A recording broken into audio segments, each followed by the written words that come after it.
Yesterday morning at 2:41 a.m. at headquarters, General Jodl, the representative of the German High Command, and of Grand Admiral Dönitz, the designated head of the German state, signed the act of unconditional surrender of all German land, sea and air forces in Europe to the Allied Expeditionary Force and simultaneously to the Soviet High Command.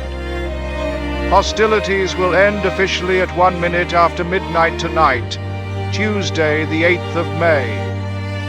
But in the interests of saving lives, the ceasefire began yesterday to be sounded all along the front, and our dear Channel Islands are also to be freed today.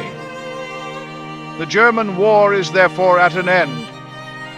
After years of intense preparation, Germany hurled herself on Poland at the beginning of September 1939, and in pursuance of our guarantee to Poland and in common with the French Republic, Great Britain, the British Empire and Commonwealth of Nations declared war upon this wicked and unprovoked aggression.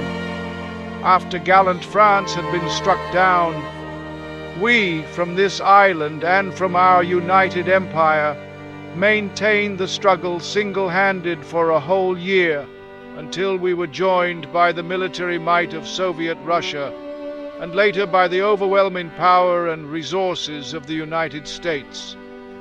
Finally, almost the whole world was combined against the evildoers who are now prostrate before us.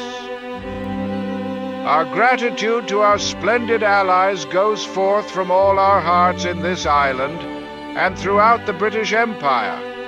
We may allow ourselves a brief period of rejoicing, but let us not forget for a moment the toil and efforts that lie ahead. Japan, with all her treachery and greed, remains unsubdued.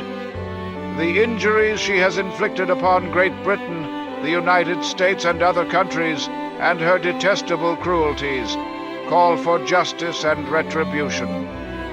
We must now devote all our strength and resources to the completion of our task, both at home and abroad. Advance, Britannia! Long live the cause of freedom! God save the King!